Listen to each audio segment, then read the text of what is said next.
శాస్త్రీయంగా హేతుబద్ధంగా సకల సౌకర్యాలు కలిగి ఉన్న పీలేరు పట్టణానికి రెవెన్యూ డివిజన్గా ఏర్పాటు చేయాలని మదనపల్లి జిల్లా సాధన కమిటీ కన్వీనర్ పీటీఎం శివప్రసాద్ ప్రభుత్వాన్ని డిమాండ్ చేశారు. అన్నమయ్య జిల్లా పీలేరు పట్టణంలో గత 4 రోజులుగా పీలేరుకు రెవెన్యూ డివిజన్ సాధన సమితి కన్వీనర్ సుధాకర్ బాబు ఆధ్వర్యంలో జరుగుతున్న రిలే నిరాహార దీక్షకు శివప్రసాద్ సంఘీభావం తెలిపారు.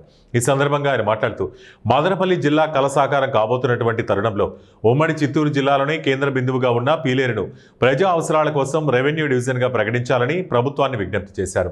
గత ప్రభుత్వంలో ప్రజల రైతుల కనీస అవసరాలు మరిచిన వైసీపీ ప్రభుత్వానికి కళ్లు తెరిపిస్తూ మదనపల్లి జిల్లా కోసం పీలేరు శాసనసభ్యులు నల్లారి కిషోర్ కుమార్ రెడ్డి అనేక ఉద్యమాలకు ఊపిరిపోస్తూ పోరాటాలు చేశారని గుర్తు చేశారు. మదనపల్లి జిల్లాగా కూటమి ప్రభుత్వం ప్రకటిస్తూ పీలేరు రెవెన్యూ డివిజన్గా ఏర్పాటు చేస్తే ఆ ఘనత శాసనసభ్యులు నల్లారి కిషోర్ కుమార్ రెడ్డికే దక్కుతుందన్నారు. అదే నివేదికలో పీలేరును కూడా రెవెన్యూ డివిజన్గా చేసే ఒక ప్రతిపాదనను ప్రభుత్వం ముందు మంత్రివర్గ ఉపసంఘం ఉంచింది.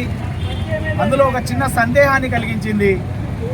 పీలేరు కానీ పుంగునూరు కానీ ఈ రెండిట్లో ఏదన్నా ఒకటి రెవెన్యూ డివిజన్గా ఏర్పాటు చేస్తామని ఉపసంఘం నివేదికల్లో సమర్పించడం జరిగింది. అయితే మేము స్పష్టంగా అడుగుతా ఉన్నాం ప్రభుత్వాన్ని, పీలేరు అనేది చాలా ప్రజలకి అవసరమైనటువంటి ఒక కేంద్రం ఇది. ఎందుకంటే చుట్టుపక్కల చాలా ప్రాంతాలు పీలేరుకు సమీపంలో ఉండి పీలేరు మీద ఆధారపడి ఉన్నటువంటి ప్రాంతాలు ఎక్కువగా ఉన్నాయి. మరి అట్లా కంపేర్ చేసుకున్నప్పుడు ఒక రెవెన్యూ డివిజన్ అయినటువంటి మదనపల్లి ఇప్పుడు రెవెన్యూ డివిజన్గా ఏర్పడితే జిల్లా అయినా కూడా అది ఒక రెవెన్యూ డివిజన్గా ఉంటుంది. అప్పుడు ఈ జిల్లాలో ఒకే డివిజన్ ఉంటుంది కాబట్టి రెండో డివిజన్ అనేది అనివార్యం. అలా అయినప్పుడు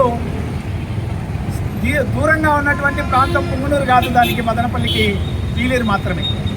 అంటే సుమారు 60 కిలోమీటర్లు దాటి ప్రయాణం చేయాల్సిన అవసరం ఉంటుంది పీలేరుకి.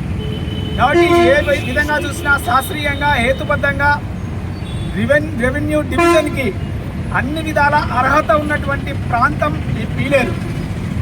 కాబట్టి సహేతుకంగా హేతుబద్ధంగా శాస్త్రీయంగా ఆలోచించి ప్రభుత్వం పీలేరును బేషరతుగా రెవెన్యూ డివిజన్గా ప్రకటించాలని చెప్పి మేము ప్రభుత్వాన్ని విజ్ఞప్తి చేస్తూ ఉన్నాం. అదేవిధంగా ఈ పీలేరు రెవెన్యూ డివిజన్లేకే అటు ఎర్రవారిపాలెం, చిన్నగొట్టిగల్లు మండలాలు కూడా కలపాలని చెప్పి మేము ప్రభుత్వానికి సూచన చేస్తూ ఉన్నాం. ఎందుకంటే మనకు తెలుసు, భౌగోళికంగా ఆలోచించినప్పుడు ఎర్రవారిపాలెం, చిన్నగొట్టిగల్లు అది చంద్రగిరి అసెంబ్లీ నియోజకవర్గంలో ఉన్న అది ఒక పెద్ద కొండ ప్రాంతాన్ని దిగి అటువైపు చేరుకోవాల్సినటువంటి అవసరం ఉంటుంది. భౌగోళికంగా అది ఎప్పుడే కానీ పీలేరుకు అనుసంధానంగా ఉంటుంది. అది మదనపల్లి డివిజన్లో ఉండేది ఇదివరకు. అదేవిధంగా సహకార వ్యవస్థలో కూడా పీలేరు కేంద్రంగా చిన్నగొట్టిగల్లు, ఎర్రవారిపాలెం ఉండేటివి.